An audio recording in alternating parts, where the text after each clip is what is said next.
This has got to be a joke! Why is this here? My favorite houseplant was placed next to the TV. Hidden between the leaves was unmistakably a surveillance camera. Even though it's small, they would be able to clearly see what's happening here. I was deeply terrified to realize that such a thing had been set up without my knowledge. I quickly told my husband, who looked surprised for a moment before falling into thought. Then he gave me a sly smile and said, "Well, then it's our turn to strike back." As a result of his countermeasure, an unexpected person was revealed. My name is Stephanie Bonvalot, 27 years old, and I'm a regular employee at a pharmaceutical company. My company is fairly well known in the industry and is a recognized large-scale company. They treat their employees well, and the benefits are incomparably solid compared to others. Of course, the job isn't easy, and I do work overtime during busy periods. But thanks to this, I'm able to live comfortably. Another reason I can lead such a life is my husband, Jackson. We got married a year ago. He's a certified clinical laboratory technician and works at a hospital. We originally met when I went to the hospital to sell medicine. I never thought we would become a married couple when we first met, but now, thanks to him, we're leading a happy married life. When I got home from work that day, I could smell a pleasant smell from the back of the room. When I opened the door to the living room, there was my husband, wearing my apron and cooking dinner. "Oh, hi, babe. Welcome back." "I'm home." "Wait, isn't that my apron?" "I couldn't find mine, so I borrowed it. Dinner will be ready soon." "Aw, thank you. You must be tired too, honey." "Not at all. It's just a quick stew, and let's make spaghetti with the leftover stew tomorrow." "Sounds good. I think I can get home a little earlier tomorrow, so I'll pick up some spaghetti on the way back." While both of us are busy, thanks to his support, I can live each day without pushing myself too hard. I can only be grateful to him for willingly taking the lead in household chores without a word of complaint. To an outsider, my married life might seem perfectly smooth. However, there was one issue that bothered me. It was my mother-in-law, Cynthia. She dotes on her only son, Jackson, and has apparently spoiled him to an extreme extent. According to my husband, she has never scolded him. Moreover, if he had a fight with a friend or brought a girlfriend home, Cynthia would be furious. She would not only confront the people involved, but she would also badmouth and drive away any girlfriends she deemed unsuitable for her son. As a result, his social relationships weren't great, and he even contemplated running away from home when he was in middle school. After that, he studied hard in high school and entered a challenging national university in a rural area. He joined the medical department to become a laboratory technician, but the main reason seemed to be that he wanted to get away from his mother. That being said, since I was marrying him, I had to meet my in-laws. But at that time, I hadn't yet realized how strong Cynthia's attachment to her son was. The first time I witnessed it was when I visited her house to meet her and her husband. Contrary to the welcoming father-in-law Travis, Cynthia gave me a sharp, piercing look.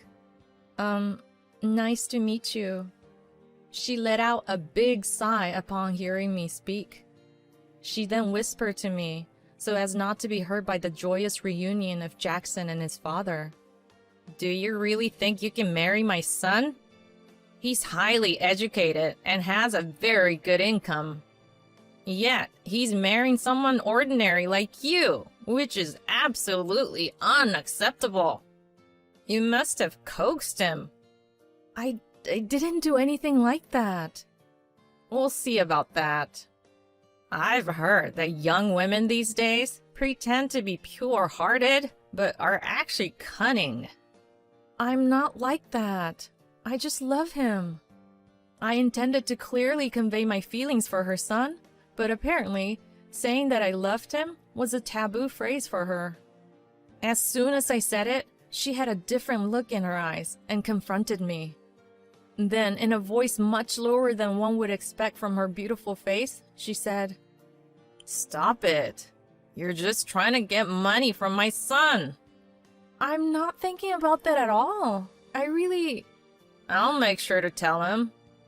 It's not that you love him, but you love his money, and that's why you're marrying him." "Please stop."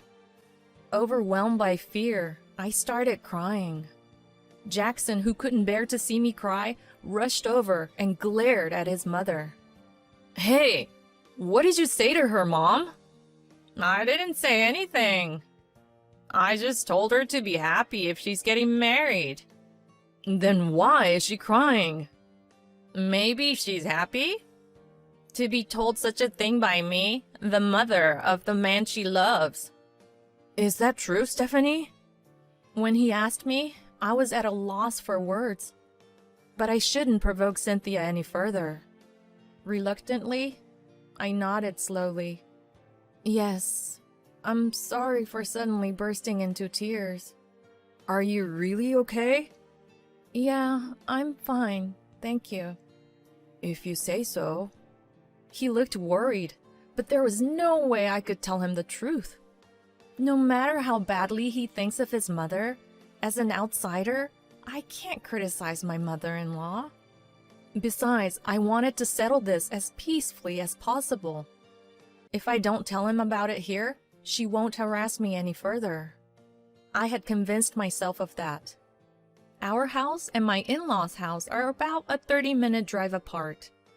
At the beginning of our marriage, Cynthia suggested that we live with them, but Jackson firmly refused. We would have preferred to live even farther away from his parents' house, but considering the commute to work, any greater distance would be inconvenient. Well, we should be okay if we're this far apart. But this was just the beginning. I suppose it's because we ignored her warnings and got married anyway. Cynthia started visiting our house on a regular basis. Weekdays, weekends, it didn't matter. Whenever she felt like it, she would come over and use the spare key under the doormat to let herself in. No matter how many times we talked to her, she didn't stop, which even Jackson was furious about. When we stopped leaving a spare key under the doormat, she started to make a scene in front of our house. "Open up! I know you're in there! Why won't you let me in when your family is here?" Her shouting echoed, and people from the neighborhood started to peek out. We were worried that if this continued, someone might call the police. So we always ended up opening the front door. Moreover, recently, for some reason, she started coming over when I was alone. Just the other day, she came over when Jackson happened to be away on a business trip. She rang the doorbell repeatedly, and reluctantly, I opened the front door, only for her to yell at me with a puzzled expression. "Hey, how long are you gonna keep me waiting?" "I'm sorry, I was just vacuuming." "I don't want to hear any excuses. Let me in right now." "Yes, come on in." Pushing past me, she stomped into the house. Once inside, she sighed heavily and wore an annoyed expression. "Hey, I told you last time too, didn't I? If you're gonna work, at least make sure you do the chores properly." "Yes, so I've been doing my best not to skimp on housework as you said." "Ugh, what are you talking about? Look over there. There's hair on the floor." "What?" When I stared at the floor, sure enough, there was a piece of gray hair. But no matter how I looked at it, it was obviously hers. Even though it was her hair, she acted as if my cleaning wasn't up to par. I was astounded by this. "The stupid hair, isn't that yours? Why do I have to put up with such false accusations?" Without considering my feelings, she seated herself on the sofa and began to relax, operating the latest TV and household appliances as if she was familiar with them. In this space, without Jackson, all I could do was endure. Then one day, I had come home from work earlier than my husband and started cleaning a bit before preparing dinner. I didn't have much time, so I quickly cleaned parts that I usually don't pay much attention to, like the TV stand. That's when I saw it. This has got to be a joke! Why is this here? My favorite houseplant was placed next to the TV. Hidden between the leaves was unmistakably a surveillance camera. I tried to calm my pounding heart. Why is there a surveillance camera in our house? Even though it's small, they would be able to clearly see what's happening here. I quickly took out my smartphone and Googled the installed camera. The small camera seemed to be a cheap one. The camera apparently didn't have a recording function. It required a specific app to be installed on a smartphone and would only work when the app was open. It was designed so that a light on the side of the camera would blink while the app was active. I quickly checked, and the light wasn't blinking at the moment. This means that whoever had installed the camera didn't know I had discovered it yet. When Jackson came home, he was taken aback to find me sitting at the entrance. "What's going on, honey? Why are you sitting here?" "It's bad. You need to know something." "What? What is it?" "There's a surveillance camera installed in our living room." "Seriously?" He slowly nodded, and then he seemed to be deep in thought. Eventually, he quietly asked, "Do you have anyone in mind?" "Well, I thought so. There's only one person I can think of. It's my mom, isn't it?" His words made me flustered, because I had also suspected that Cynthia was the one who had installed the camera. Unless someone picked the lock, they couldn't get into the house. The only person other than us who frequently comes in and out of this house is her. She must have installed the camera while I was briefly away. That's why she only comes when Jackson is not here. And that's how she knew how to operate the brand new electronics we had just bought. She must have been spying on our daily life. There's no other explanation. At that moment, an indescribable disgust welled up inside me. The idea of being watched in my daily life was unbearably creepy. This is going too far, even if she didn't like me. No matter how much she dotes on her son, this is unforgivable. Tears welled up in my eyes out of frustration. My husband gently hugged me and whispered, "I'm sorry." It was right after that. He smiled cunningly. A somewhat mischievous smile appeared on his face. "All right. Well, then it's our turn to strike back." "Strike back? But how?" "If the surveillance camera doesn't work properly, she'll get anxious and come to fix it, right? We'll get her then." "But she always comes when I'm alone." "That's why we need to make it look like you're alone." I didn't understand what he meant, and when I asked him, he confidently replied, "I'll pretend to go out, right in front of the camera." Ah, I see. Once we decided on this, we checked to see if the camera was on and proceeded to execute our plan. We left the camera on and talked about his fake business trip. The next day, we pretended to accidentally drop the potted plant containing the camera onto the floor and threw it in the trash. If our guess was correct, Cynthia would definitely come this weekend, believing the fake business trip we had created. Several days later, while I was in the living room, the doorbell rang. I asked Jackson to wait in the bedroom and hurried to the front door. As expected, Cynthia was at the door when I opened it. I tried to act as normal as possible to not let her notice my unease and invited her into the house. As soon as she entered the living room, she said, "Hurry up and give me some coffee." and she shooed me into the kitchen. The kitchen is in the same room as the living room, but it is set back a bit, so I couldn't see what was happening in the living room. I said alright and headed to the kitchen, then immediately sent a message to Jackson. At that moment, he emerged from the bedroom and peeked into the living room. I also pretended to make coffee while discreetly keeping an eye on Cynthia in the living room. She looked around nervously, searching for the potted plant. Then she pulled out the same camera from her pocket and set it up so that it was hidden in the shadow of the pot. "Let's get her now!" Just as I jumped out, the door to the living room was flung open. A red-faced Jackson yelled at Cynthia. "What the hell are you doing, Mom?" "Jackson? Why are you here? Aren't you supposed to be on your business trip from today?" "So it was you. The business trip was a lie. It was a trap to lure out the person who installed this camera." You knew?"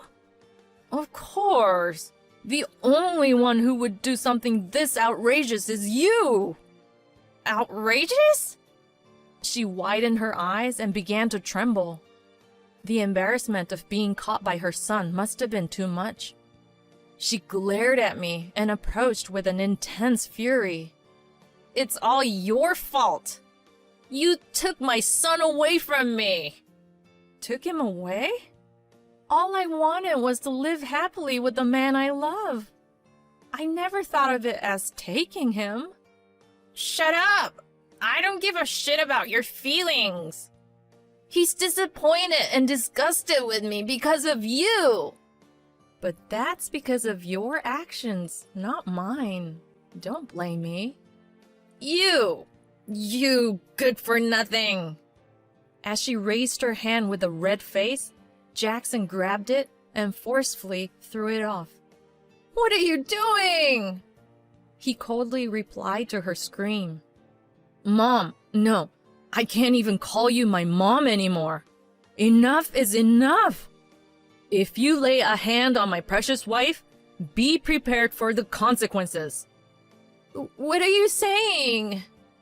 "I've been patient so far, but I've reached my limit. I'm embarrassed to have a mother as outrageous as you. I no longer consider you my mother anymore." At his words, Cynthia's eyes widened in shock. He continued mercilessly towards her, who likely didn't understand the situation.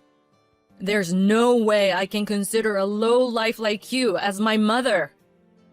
How can you hurt the person your son chose and be okay with it?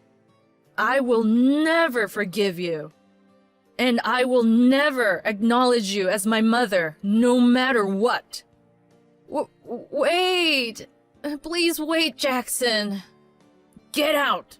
Leave this house right now, and never show your face again." At his words, she began to tremble. Eventually, she fled the house, seemingly on the brink of tears. Afterward, he told the whole event to his father, Travis. Travis seemed to have been completely unaware, even thinking that Cynthia and I were getting along well. Upon learning everything, Travis was furious. "I didn't think she was such a terrible person," he said, and served her with divorce papers. They're currently in the process of divorce. Cynthia was kicked out of the house and is now living with Jackson's brother and his wife at their home. However, due to the reasons behind her situation, she seems to be treated like a housemaid and is oppressed by the couple. But I feel no sympathy for her. All of this is a result of her own actions. On the other hand, I've been able to live more freely since Cynthia stopped visiting. My relationship with Jackson is good, and every day is very happy. With the stress of my mother-in-law gone, we were able to get pregnant. I want to continue to build a happy home with my husband and our forthcoming child.